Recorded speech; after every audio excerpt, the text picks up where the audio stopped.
So 2 people gave me a lift. So the first woman wasn't getting that I wanted to go to a shop called Aldi. And because of her cats, she wanted to go all down to the very, very, very end of this valley where I never ever go for shopping. So she took me with her in the car. Okay, I went shopping there.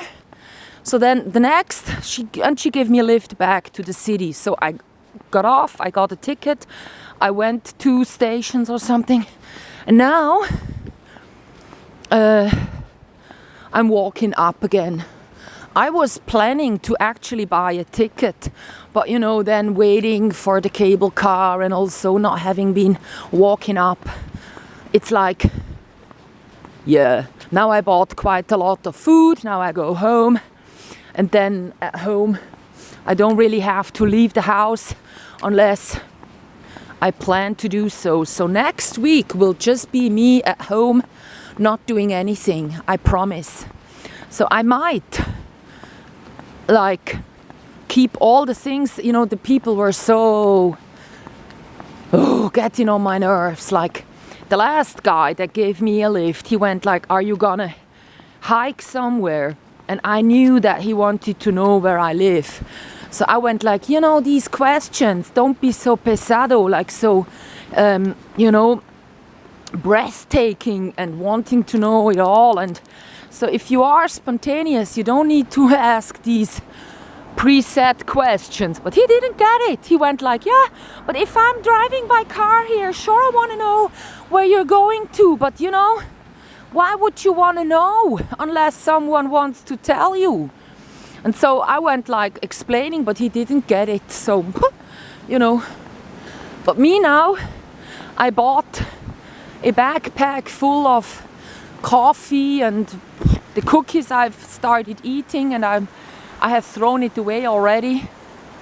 So now I'm having a left foot that's hurting here a bit, and I'm walking upward.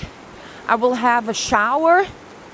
And then I won't leave the house because I've got cheese and bread and noodles. Like the noodles I won't throw away this time. So if I ever get to be, you know, without food and stuff, so I can at least have noodles with an all-in sauce. And I bought like some, you know, this and that. So it's like I don't have to go down. And you know, since I've been throwing away the cookies and stuff, I'm not carrying up stuff that I won't wanna kind of have in my kitchen. So like, you know, first thing I would do is like throwing away the cookies and stuff. So why not throwing it away right here? So I did so in the train. So yeah, the woman having 3 dogs in the car was kind of, you know, there was like dog pee, and she was like not getting what I told her. Like she said, she's a professional singer and she's trained in psychiatry. So then I went explaining, yeah, I'm not listening to music anymore, even if it's opera, because the tuning, if it's not Vedic, it doesn't go congruent with life cycles. So it might subliminally be making me ill. So she didn't understand that. So then I went like, yeah, and if it's good music, the right tuning and all, still it would be consuming rather than producing. So I'm not into this consumerism anymore. I can always sing myself, sort of. So also that one she didn't get. So I'm really like lost.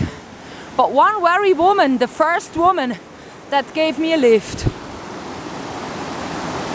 she was giving me a necklace.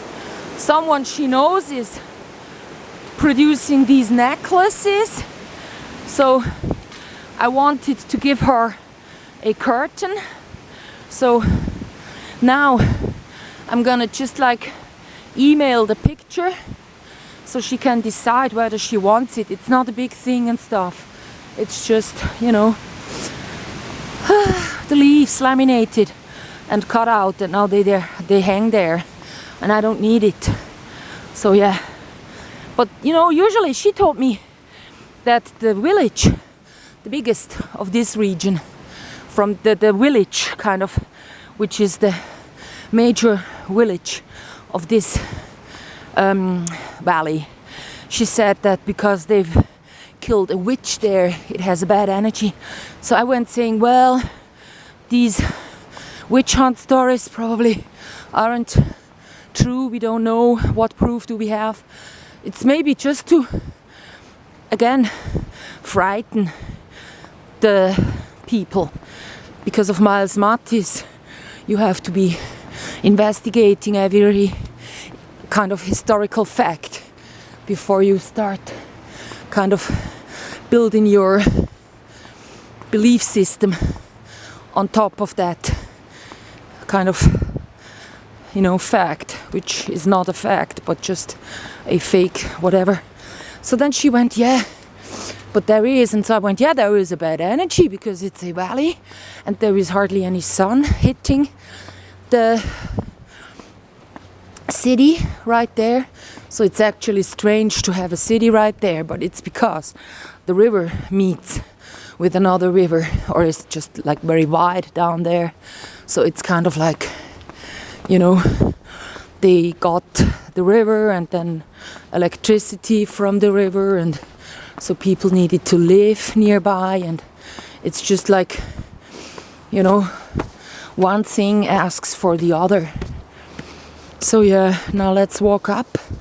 It won't take longer than 2 hours today, but it might take 2 hours because I'm gonna take it easy.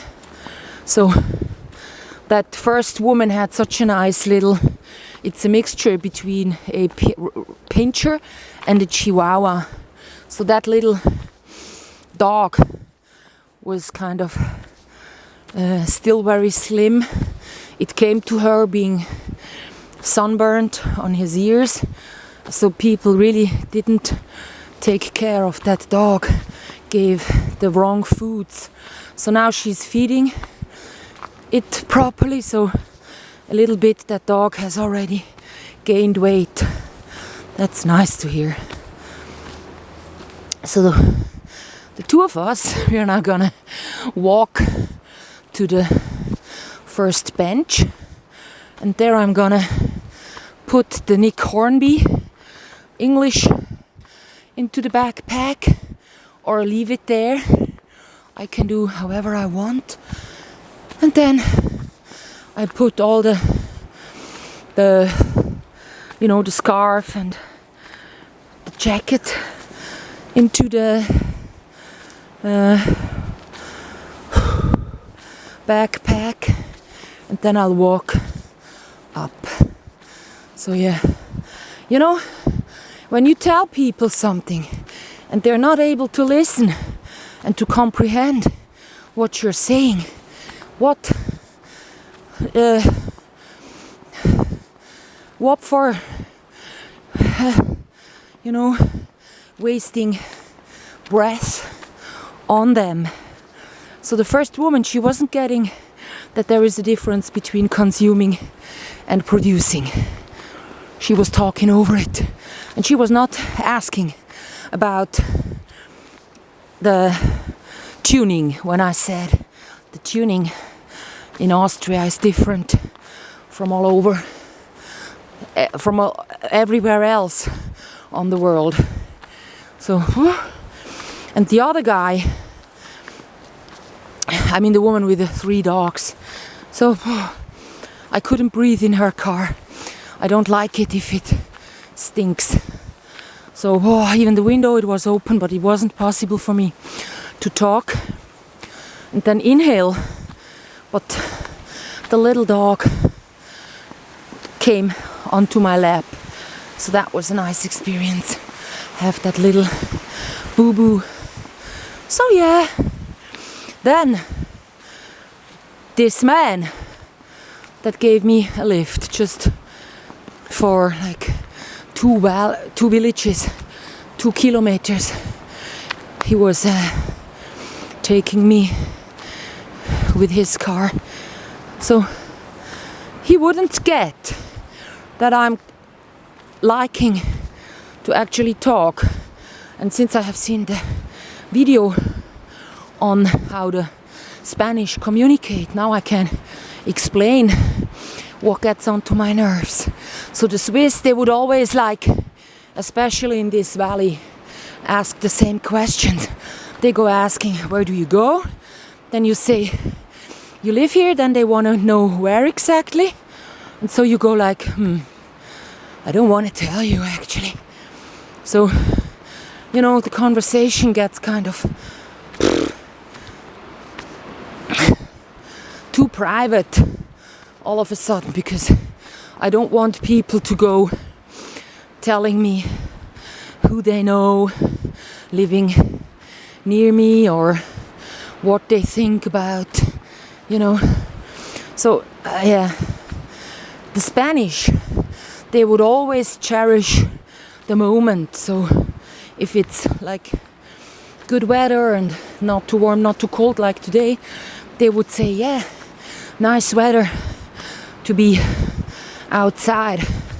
So it's not like you're outside. Are you hiking somewhere? You know, like pinning you down.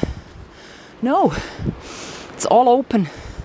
So the Spanish don't ask what job is your job. They want to have fun. So it's never about the job or where you live at. Yeah, see you later.